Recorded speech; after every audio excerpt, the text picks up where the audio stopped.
day 10 now of our archaeological dig at Bremenium Roman Fort in Northumberland, and things are going pretty well. Yesterday we weren't quite sure about the interpretation of some of our Roman buildings and the sequencing, but I think we have a better idea now, so we'll go down and we'll start explaining. Well, this is trench 4, and just to show you the building in here, more of it's being uncovered, not a great deal more over there, some over here, but it's looking quite promising. I think we need to extend on it. We have taken some off this side, but we've got the corner of a building in here, and then this potential wall extending across. There are two walls running kind of parallel that were visible on the geophysics, so we need to investigate. What were they for? What was inside them? Okay, so back in trench 2, and more of the road surface is coming up. There's definitely different levels in here. You see there's lower, more coherent cobbling. It seems to be deeper down here, but it's pretty good stuff really. It's level and compact, well made, well preserved, whereas there's a big lump of it there, which must be an upper level of phasing, different level later on.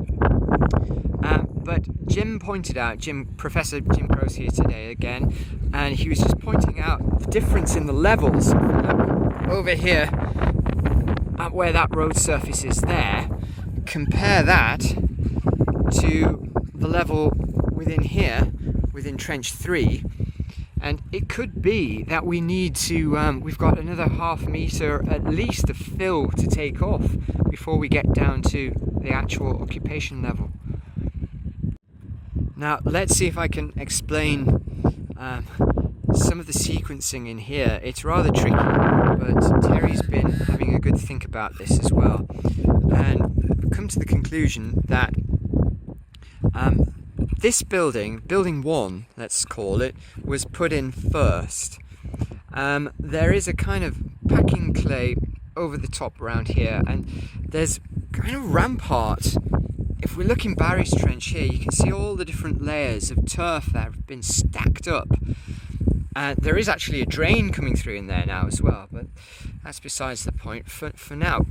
It's interesting that the rampart of this outer annex does seem to abut the walls of the building, and in fact may have utilised the walls of this building as a kind of revetment, as a kind of footing to help stabilise it. It's a whacking great rampart. It's maybe 7 to 8 metres across, something like that. And then we have these bread ovens. Now the bread ovens look as though they are cut through.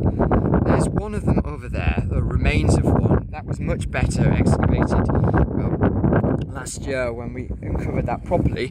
But there's another one in here with a little internal feature as well, a little square hearth or something in there. But the point is that both of these bread ovens do seem to cut through the rampart turfs. So they are later. So the building first, then the rampart, and then at a later date these bread ovens have been put in. And that is a pattern that happens in many Roman fort sites and marching camps and such like in the north and into Scotland, where you get the army squaddies building ovens into the banks of things like annexes, any kind of big enclosure banks really. So there we are. So that's the idea at the moment. Over here where Ben has been digging, let's have a think what's been happening over here. Well, there's more walling. That little piece of wall there is wall, believe it or not. We thought it might have been just a spread at first, but it does look coherent, and it does look like there's been a wall coming through here at some point, and that it is sitting on a lower level of cobbles. And you can see some of the bits of pottery coming out of here are immense. I'll show you in the tray. Look at that. This is the biggest piece of pottery we've found so far. Great big piece of amphora. Tremendous. And then all kinds of other finds. Mainly terracotta pots. A bit like plant pot really. It's duller than Samian ware. So there's lots going on, and the story changes daily. I just wanted to show you some of the pottery, some of the finds coming out of Trench 3 as well. Some lovely pottery. This is quite unusual, this kind of pattern combed crisscrossing pattern on the pot there. That's interesting. But this is very interesting. This is tile, and see the pattern on it, that again a comb effect on there, and that kind of crisscross marks on the tile indicates that it is probably wall tile, and they were putting those marks in for plaster to grip onto, which I think that's amazing. It's you think of that as a modern concept, but no, the Romans were doing it, so putting these on the walls and plastering over the top. And who knows, maybe they would have even painted thereafter the plaster. Very lovely. Okay, well, Jenny has been excavating down adjacent to building 1. What have you been finding, Jenny? Well, we've discovered another couple of layers of the stonework down here underneath. Oh, different courses, yeah. And more courses of...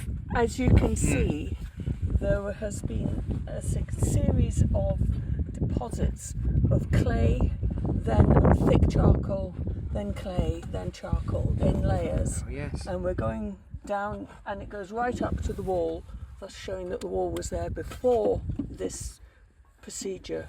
Yeah. Don't know what the clay and everything have come from, but I haven't got to the bottom yet. Right. And there are bits of chunks of stone that have been tipped in at the same time. Fantastic. Okay. Thanks for that. I was just thinking about this potential rampart that we're getting here.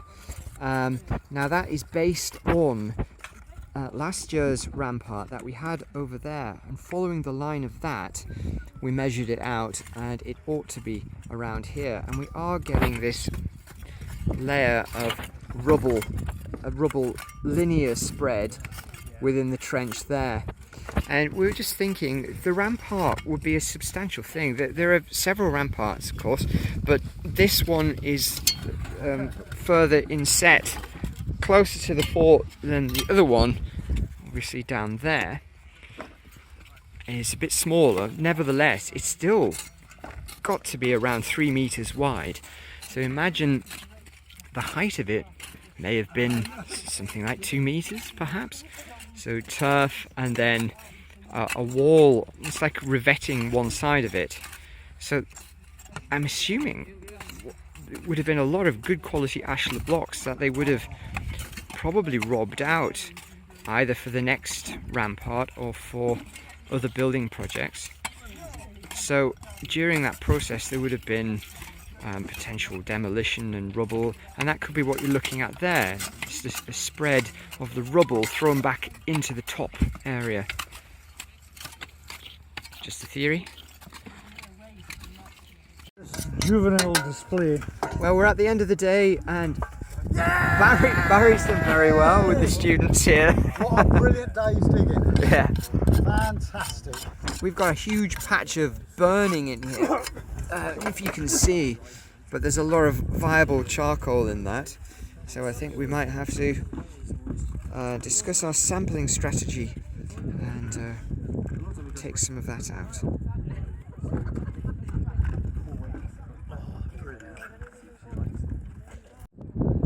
And another task we've been doing today is getting the students to test pit in the adjacent field. This is beyond the annexe, but the local farmer said he's been looking at the LiDAR, and he's also got some of his own ideas about the topography, the lay of the land, which we would be idiots not to listen to. So he put in some stakes as possible targets for test pits.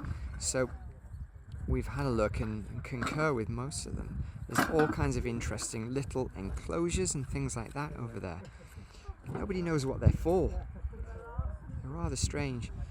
Squared enclosures, almost like paddy fields or something, with water. If we consider there was a bathhouse up there at the fort, and the water was discharged in drains going down that hill. So were they utilising the water for something? Who knows? But we'll go and have a look next time, see what they've been finding. I think they've just been taking the top off, really. But we'll see another time. And more test pitting. Over in the distance, again, beyond the, I suppose, the north bank, the north end of the annexe, there's a flat area extends from it, and we're thinking they must have utilised that area. There's a possibility it could be a parade ground, though that's never been proven. So we thought, why not? We'll put in a few test pits and evaluate that.